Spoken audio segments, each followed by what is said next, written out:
So I believe entrepreneurship is a spiritual journey. And that's unique to me because that was the path that I took, that it was really a path of going inward and trusting my own intuition, trusting a higher power, trusting that when I got quiet, the answers started to get louder. Welcome to the Smart Gets Paid podcast with me, Leah Niederthal. I help women land higher paying clients in their independent consulting businesses, but I've never been a salesperson. My background is in corporate marketing, and when I started my first consulting business, I learned pretty quickly that it's about 1,000 times harder to sell your own stuff than it is to sell someone else's. So I taught myself how to do it, and I created the sales approach that I now share with my clients so they can feel more comfortable in the sales process, get more of the right clients, and get paid way more for every client contract. So whether your client contracts are $5,000, $100,000, or more, if you want to work with more of the clients you love, do more of the work you love, and get paid more than you ever thought you could, then you're in the right place. Let's do it together. Thanks for tuning in, and don't forget to rate, review, and share. Hey there, Leah here, and thanks for tuning in. I hope wherever you are right now, wherever you're listening to this, I hope you're having a great week, making some good progress in your business, and taking some time for you. So growing up, I was, book smart, right? I worked hard in school. I got good grades. I went to college, got a good job. I always considered myself smart. But when I started my consulting business many years later, I discovered that I didn't have a quality that I really needed. I didn't have grit. In school, I worked hard and I studied, right? But I was also allowed to quit a lot of things. I quit piano. I quit clarinet. If I wasn't immediately good at something, I would just kind of quit. And then eventually what that kind of morphed into was that if I thought I wasn't going to be good at something, I wouldn't even try it. And so in my 30s, when I started my business, I realized I guess I was smart, but I didn't have this specific quality that I needed to run a business. I read Angela Duckworth's book, Grit. And that's when I realized, as I'm reading this book, I'm oh, I don't think I have this. And so I had to develop it. And I just want to point out that word, develop, right? You don't learn grit or read a book about grit or take a course about grit. You have to just develop it. You have to teach yourself how to persevere, how to sit through discomfort. And that's actually why I decided to train for a triathlon many years ago, to purposely put myself in a position where I'd be uncomfortable and I'd have to keep going. And I had to get comfortable, sticking with something even when it's really hard. Even when you're not going to be good at it. I literally had to start to understand for the first time, I think at that point, that I had to be bad at something before I was going to be good at it. And that's okay. And I say that this is a quality, a personality trait, but it's really more than that. It's kind of a way of being. I had to develop a whole new way of being and approaching everything. And it's still evolving. But that new way of being has really served me over the, 10 plus years of my business, because I got to tell you, there have been some really challenging times and I've stuck with it. I've showed up for this business every day. But developing grit, this new way of being, it changes you. You could say it changes your spirit. And I was thinking about that in the run up to talking with today's guest, because one of the things that she talks about is that entrepreneurship is a spiritual journey. And it doesn't mean spirituality finding a religion. It doesn't mean going on Zen retreats, unless you want to do that. And if you do, please bring me with you. But it's about what entrepreneurship does to you as a person. And it sort of changes your spirit. It requires you to change your spirit. Kind of like how I had to go from somebody who quit things to someone who had grit. And that's what we're talking about today with my guest, Debra Boulanger. Debra is the founder of Life After Corporate, and she had an incredible corporate career. She grew a division from $0 to $32 million in 30 months at Gartner. And then she walked away from it, all of it. And that was 13 years ago.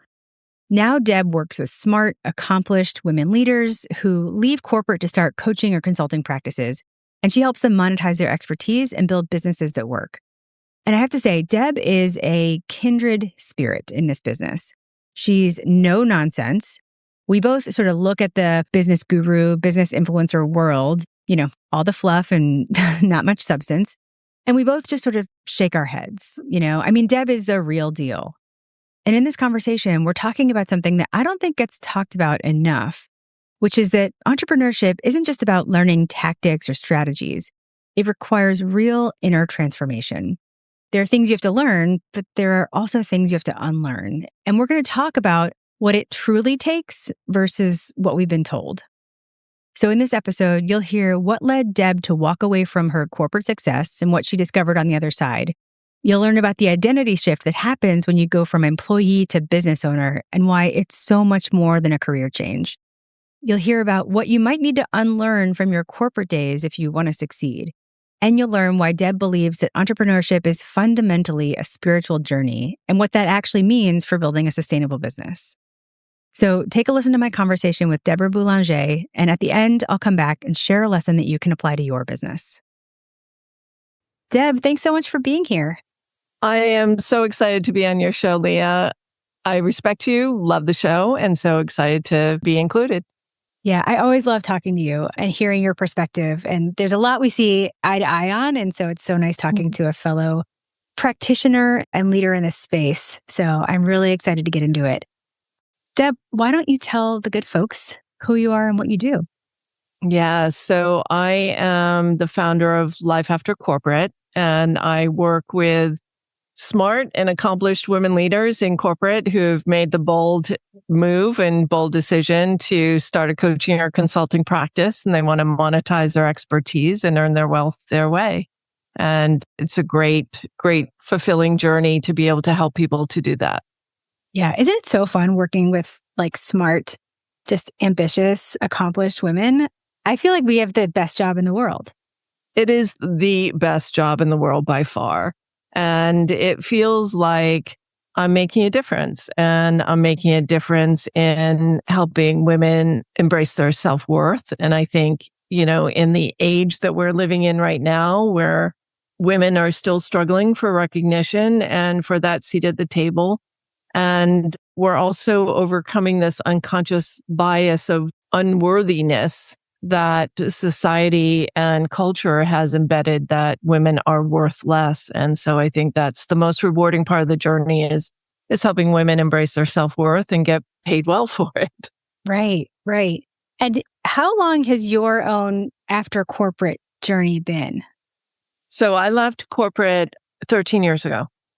13 years. And I was reading that you had an incredible career, corporate career, while you were in corporate.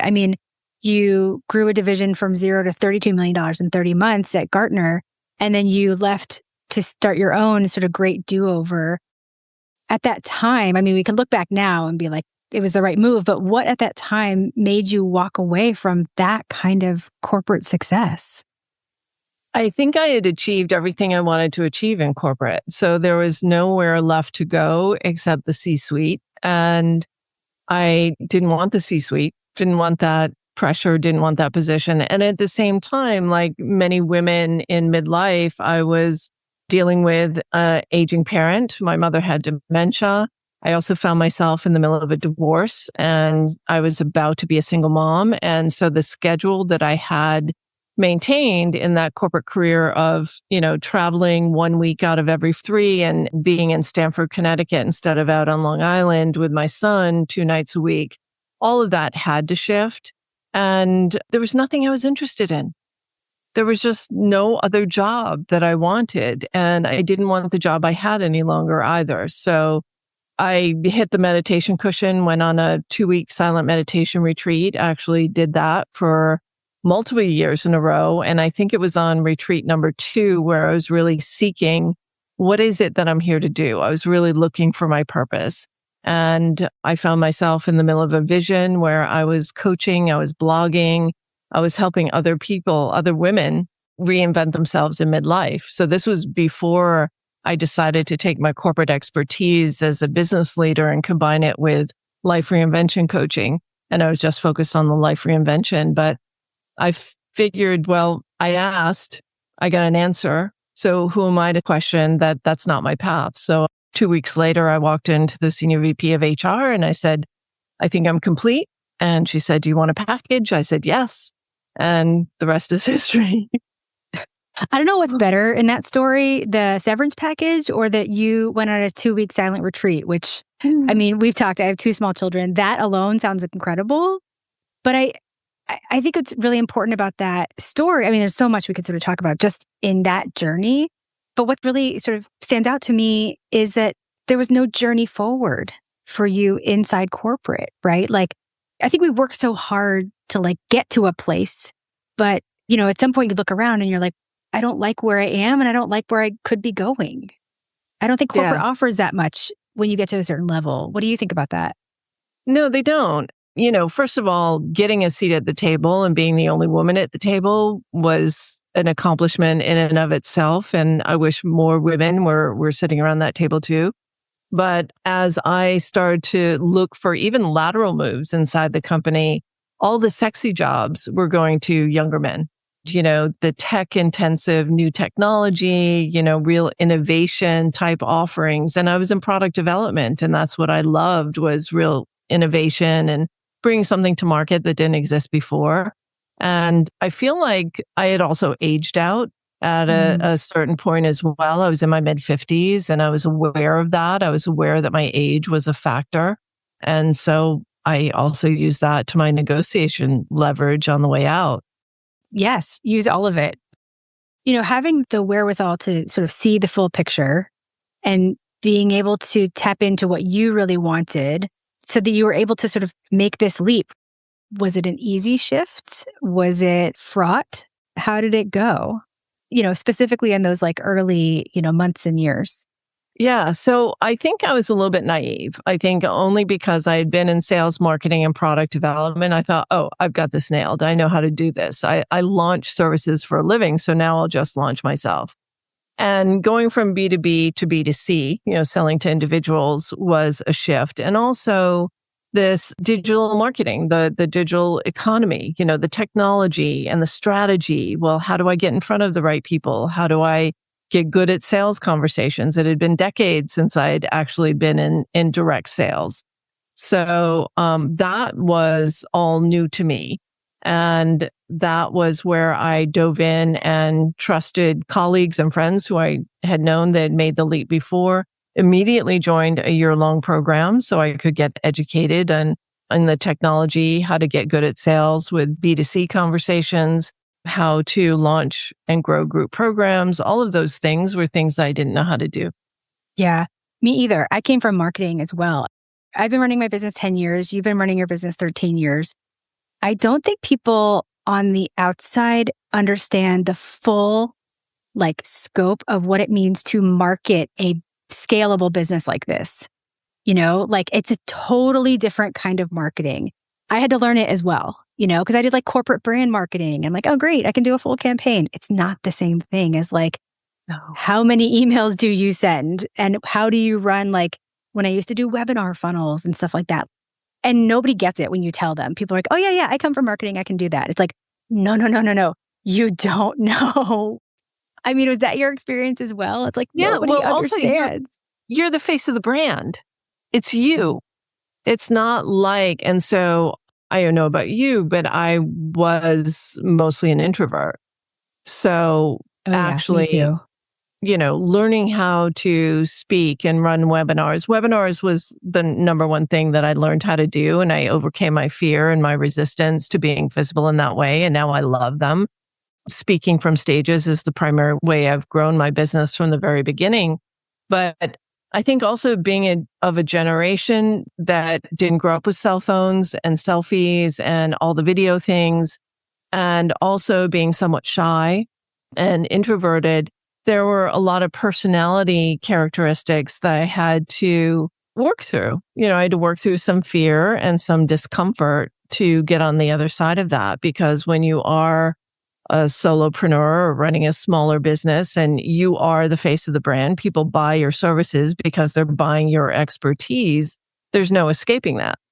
And there's no hiding, You've said that leaving corporate isn't just a new chapter, it's a total ego reset. And I'm sure that's what you've seen personally, and you see it with the women you work with. What does that mean to you, a total ego reset? And what does it Yeah. mean to reset? Yeah. One's It's ego? an identity shift, right? It's an identity shift. So if we think about all of the things that reward our identity, right? So I went from education to corporate. So I was a teacher and then suddenly I'm a corporate citizen. And you get rewarded for achieving your goals, for being under budget, for speaking up, but not too loudly. There's all these things that shape us in corporate, understanding what your KPIs are. So once I got into a senior leadership type of role, it was, well, yes, you meet your goals. Your division is the fastest growing division in the company. And you're either too hard on your people or you're too soft on your people, or, your growth rate is great. Your retention rate is not so much. And as women in particular, there's they call it the Goldilocks syndrome in corporate. I don't know if you've ever heard about that. It's like you can't be too much, you can't be too little. There's such a fine definition of success that we're operating within that becomes unconscious because we buy into the corporate culture, to the corporate rules of success. And for women who succeed, we succeed by playing the game. And way back when, that also meant that, I wore a suit every day. It was mostly monochromatic. I didn't want to stand out. I didn't want to draw attention to myself. I wanted to fit in. But entrepreneurship is the opposite. You succeed by standing out, by being different, by being louder, not loud, but expressing your opinions so that you can be heard, so that you can own your category, you can be known for something. But also the rewards are different. So you lose the paycheck. Now, the paycheck is a huge part of our identity in corporate because it was equated to our success. If we're successful, we're earning more year after year. We're getting a bigger bonus.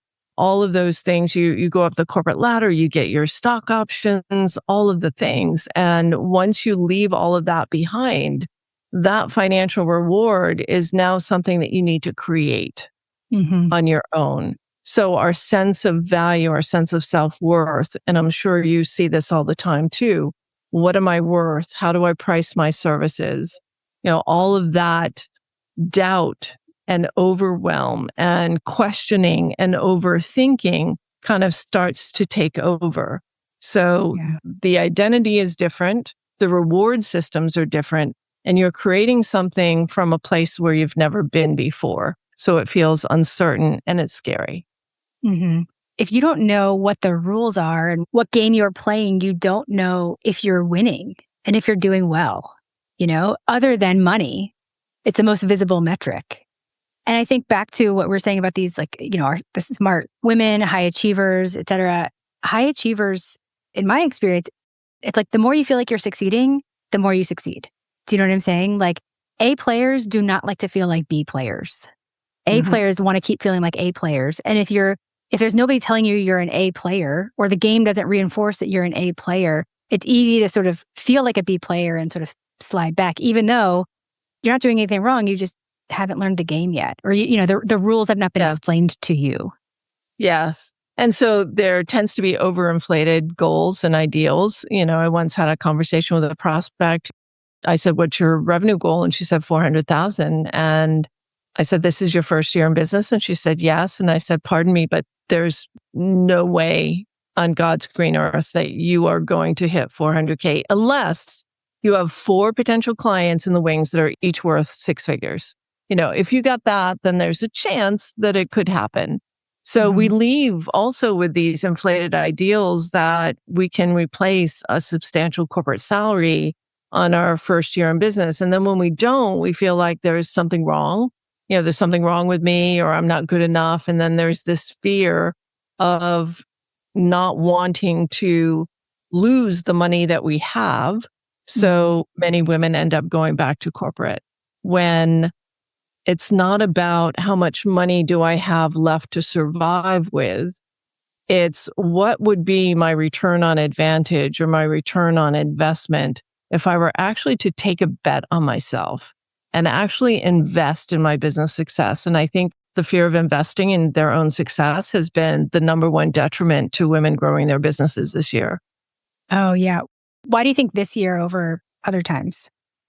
I think there's just more fear. I think there's more fear out in the world, with the situation that we're in right now. I think people feel financial uncertainty even when the markets are doing well.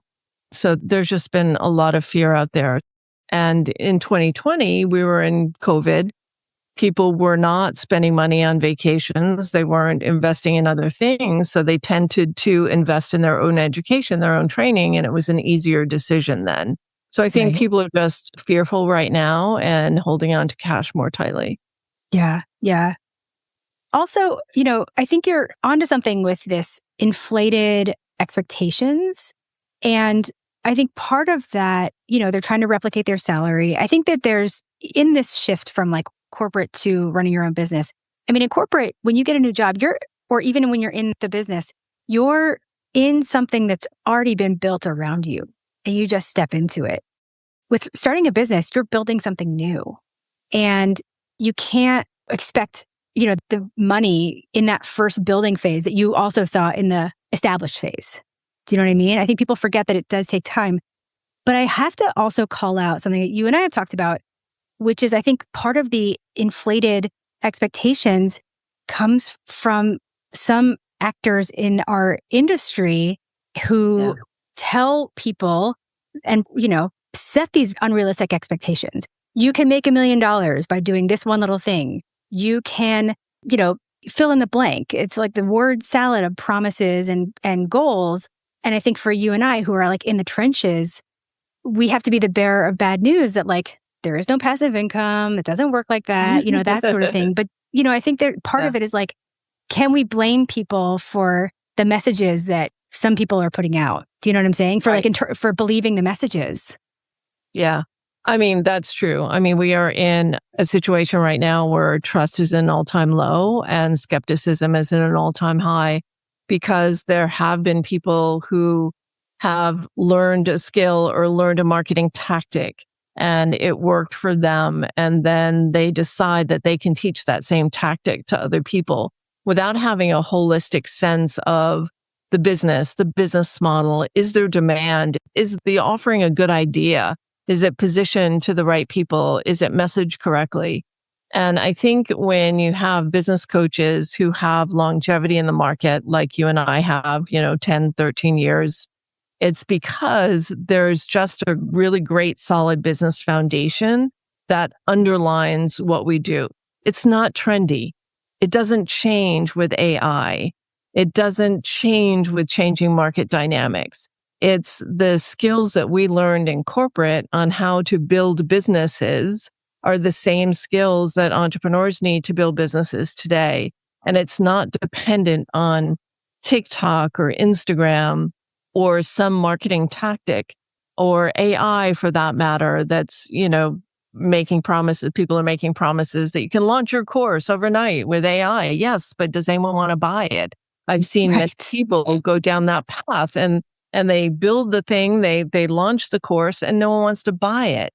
And it's because, we've lost the sense of what's the gap in the market? What is the thing that people want now? What is that undeniable offer that you can bring to market that will be met with immediate demand?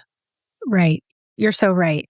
Well, and that leads to, we talked about this identity shift going from corporate to running your own business, but there are so many skills that you develop in corporate that are absolutely critical and valuable here. You have a way of thinking about that. Can you speak to that? Yeah, absolutely. Number one is, your strategic perspective, your ability to understand goals and manage time and prioritize things on your calendar. All of those things, having business conversations. So if you were in a line of business before and dealt directly with clients and customers, the understanding of frameworks and methodologies and tools, all of those are things that we bring to the table as consultants and coaches in the marketplace. So that is the good foundation that corporate women bring to entrepreneurship. Yeah. Yeah. You'll hear more insights from my conversation with Debra Boulanger right after this. You and I have talked about there's also a lot that women have to unlearn when they go from corporate to running their business. I mean, what are some of the things that you see that women need to unlearn as they step into entrepreneurship? Yeah, that it's not about being safe, right? So in corporate, we're used to avoiding risk. What's the risk of this situation? How can we minimize risk? And really in entrepreneurship, we're maximizing risk, right? The more risk, the more reward. So it's a different way of looking at things. It's also instead of, how much can we save and be under budget when you first start out, you've got to overinvest in your own success, overinvest in your own education, in technology and support, and really build the infrastructure of a business that is scalable from the start. And if you don't invest and you're kind of scrimping and saving and holding on to your pennies, that only lasts so long before you're going to find yourself in a situation where you're going to have to decide whether or not you're going to go back to corporate. And I think that's what we're seeing. I think we're in the early stages of the big shakeout where consulting has increased, I think about 30% or so over the last few years, coaching 60% over the last few years. And so if the market feels crowded, if you feel like there's a lot of people saying the same things you're saying, and offering the same services you're offering, it is true. And so that's why carving out this differentiated value proposition. And my clients and I were working on the Dan Sullivan book, 10X is Easier Than 2X over our love that book. retreat. Love that book.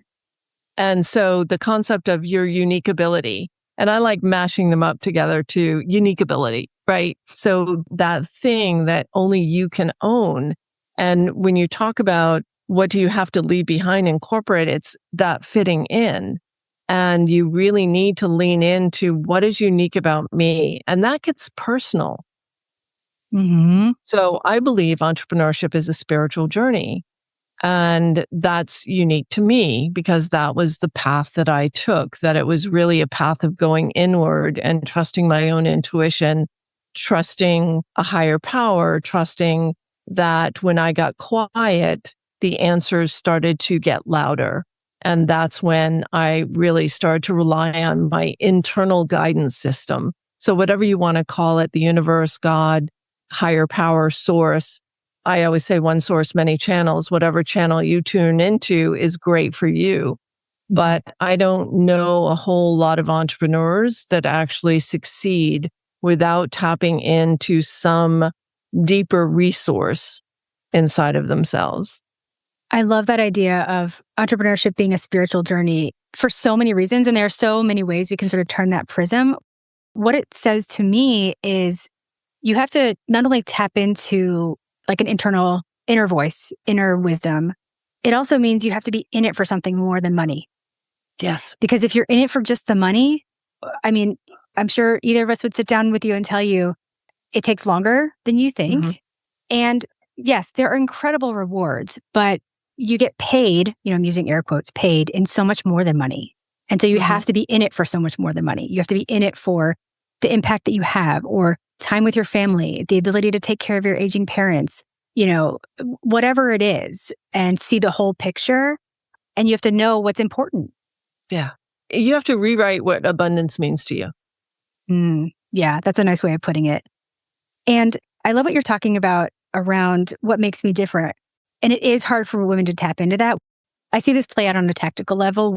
One of the things we do is it's part of our system. We have you rewrite your LinkedIn profile according to our framework. And there's a section in it that says, what makes me different? And oftentimes I read these and the first draft of that says something like, I take a strategic approach to, the work and I bring best practices and I can think big and I can also do the details or whatever. And a lot of times the feedback I give is like, you've actually just described the job. You haven't described what makes you different. And so, I sort of send them back for version 2 and like really sit with that, what makes you different? And that's hard because nobody's ever asked us that before. Right. And also, what makes you different is not just what you did in corporate. It's the entire lifetime of experience. I mean, I've had women in the launch lab, and there was one client in particular who is a finance expert and a fractional CFO. And a lot of the language around money and finances can be really negative, avoiding risk and not overspending and da da da. But then we found out halfway through the launch lab that she was a dancer on Broadway. We're like, what? What? You were in these productions on Broadway? Like, where is that in your value proposition? And sure enough, the whole choreography of working with numbers and dancing with numbers actually became part of her foundational messaging. And so I think that's another thing, is that we take such a limited view of our professional career that it was only that time in corporate. But what makes you unique, and we said this on retreat a couple of weeks ago, is that no one has your DNA. Like, we are all absolute unique individuals on this planet. And your psychology, your emotional makeup, how you think, what you think about, what your interests are, all of that brings into your personality and to the flavor of consulting that you bring to your clients. And so my focus on entrepreneurship being a spiritual journey is really coming out of the closet more and more as I bring meditation in and all these other spiritual tools into the work that we do together. It's so important. When you become an entrepreneur, the whole person of you becomes an entrepreneur. So you have to bring the whole person with you. And it's shedding layers. It's like peeling back the onion. I always say that, as you go on this entrepreneurial journey, it like cracks your heart open an inch at a time. And some of us have issues receiving. We're great at giving. We're caregivers. Women in general are more taking care of the family, taking care of other things in our lives, but we might not be great receivers. And so you need to learn how to become a great receiver in order to receive positive feedback and input, in order to receive money, in order to feel worthy enough to charge appropriately for the transformation that you're delivering. And so that's just one example of how we're just peeling back the layers and really getting to the core of who we are. Right. And those are spiritual questions. There's no equation for that. No. You talk a lot about closing the revenue gap as sort of your bigger mission. What does closing the revenue gap mean for you? Yeah. So when I grew up in corporate, women were underpaid, right? So it was 79 cents to the dollar, 80 cents to the dollar compared to our male counterparts. In entrepreneurship, it's 30 cents to the dollar. You're kidding. I've never heard that. Yes. Wow. I think that was from the 2021, maybe, State of Women-Owned Business Report. I'll get the citation for you. But 30 cents to the dollar, only 22% of women entrepreneurs break through six figures. Yeah. So 88%, you've heard the 88% earn less than 100K. The average compensation for a coach is $52,800. It's important. And part of that, I think a good part of that is the issue around self-worthiness and, of course, pricing and charging appropriately, and then also getting confident and skilled in the sales conversation. Yes. Which is, my, of course, bread and butter, right?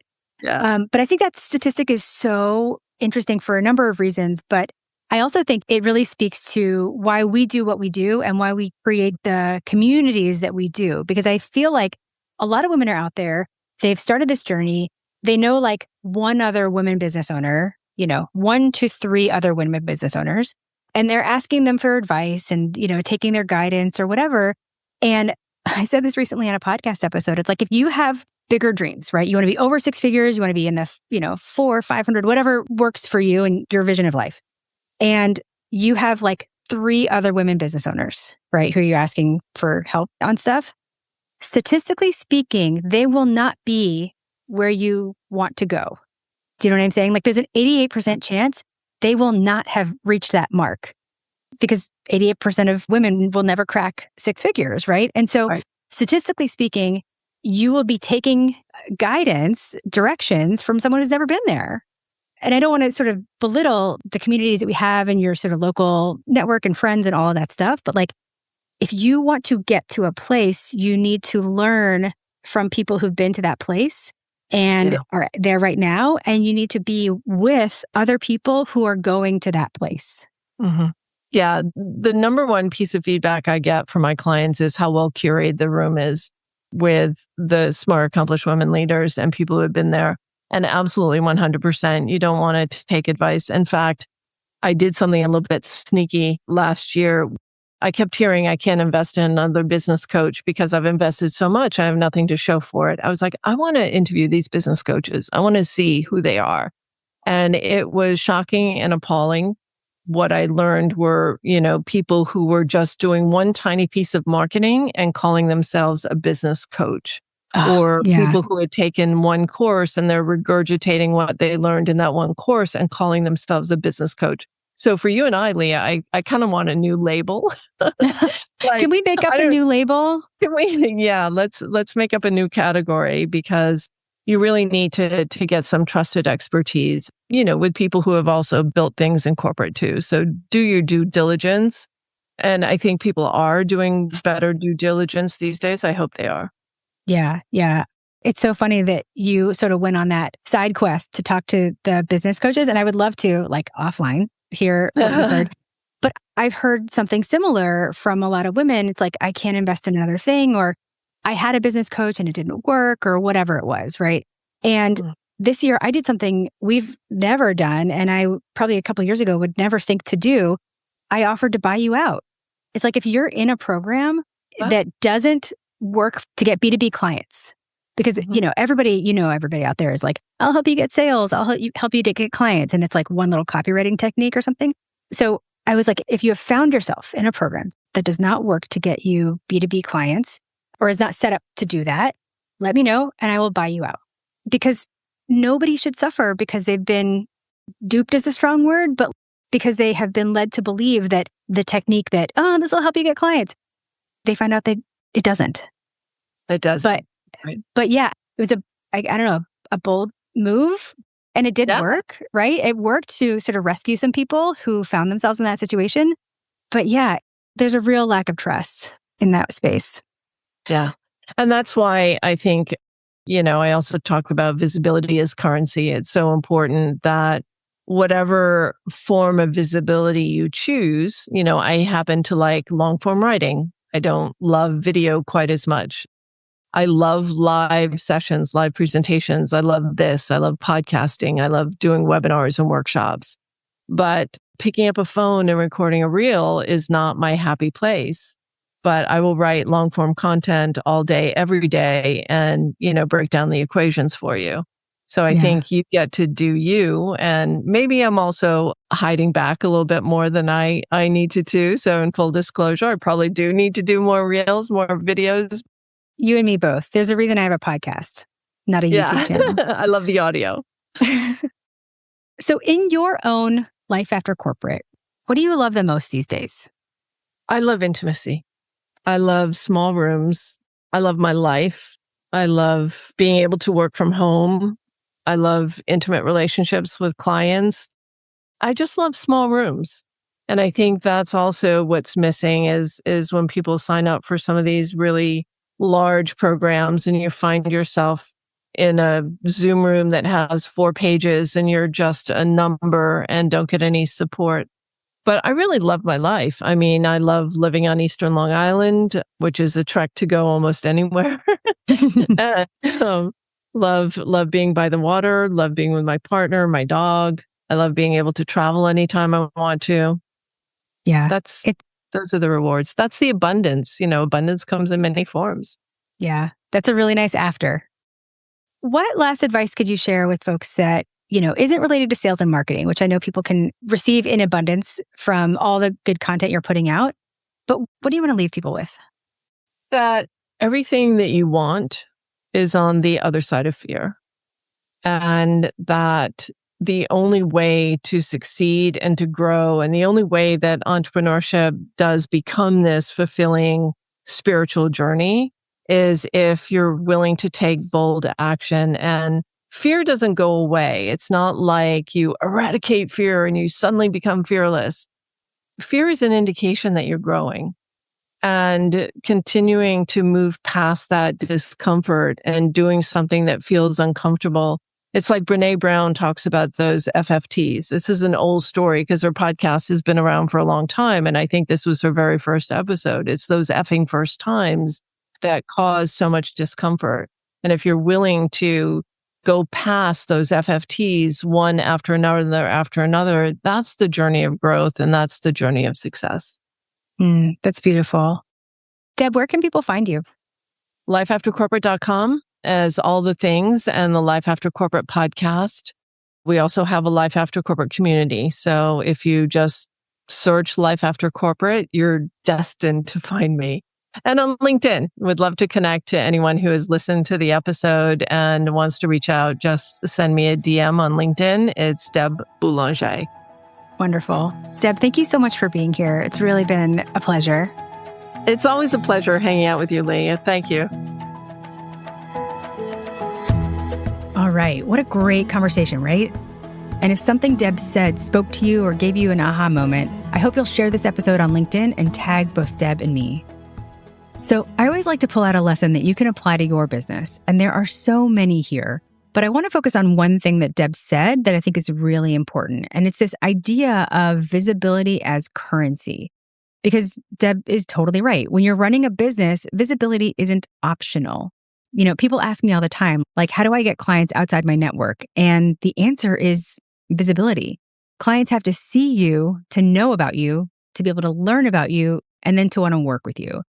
And of course, you know, saying it out loud right now, it sounds like so obvious, right? But it's something that so many women resist to some degree, this idea of being visible. And I know it's a hard switch, you know, coming from corporate, because when you spend all those years working for someone else, and especially early in our careers, like we're very much working in the background, you know, behind the scenes, making other people look good, whether it's your boss or the company or the CEO or your client. Like for a lot of us, we never would have thought to put ourselves front and center. And for some of us, there might have even been rules about how you could be visible or, you know, how you're supposed to not be visible and what you could or couldn't say online, right? And so after all that time, that's where we become comfortable, or at least just used to being, you know, doing great work, letting other people take the spotlight. And that was actually me too. I mean, I was a lot more comfortable just sort of being in the background, letting other people take the spotlight. When I had a business partner, I let her be completely front and center. I mean, I was so in the background. But when I went out on my own, like all on my own, I realized that I just couldn't be in the background anymore. Like when you're the business owner and you stay in the background, then your business is effectively invisible. And, you know, obviously no one can find you if you are effectively hidden. So I learned how to get visible in a way that worked for me. You know, I love writing and I learned how to do LinkedIn and I have this podcast. And I might never love being so visible. Like at my heart, I might always just be a person who loves being in the background doing the work. But I also know I can't run a business without it. And so to get clients and get clients outside your network, you have to be visible. And the good news is that you don't have to do everything. Like you don't have to be on every platform. You don't have to do, you know, reels if you hate them. Deb mentioned that she loves long form writing and live presentations. I love writing as well. And I have this podcast. Although I have to say the podcast alone took me over a year to get up the nerve to actually do. But regardless, you get to choose. And here's the thing I tell Academy members all the time. The only strategy is consistency. It actually matters less what you do if you do it consistently. Like any visibility tactic can work if you like writing or you want to have a YouTube channel or whatever. Any tactic can work if you do it consistently. That's more important than the actual, you know, platform you choose. So here's what I want you to do. Think about the places where you wouldn't feel comfortable showing up. You know, maybe that's video, maybe it's Instagram, whatever it is, right? Now ask yourself, what would you feel comfortable doing? Is it writing? Is it speaking? Is it podcasting? Is it being a guest on other people's shows? Like, pick one, you know, just one, and start there. Because here's the reality. You're not in corporate anymore. You don't get to stay in the background and still succeed. But you do get to choose how you show up. All right. So thanks so much for listening, and I'll see you next time.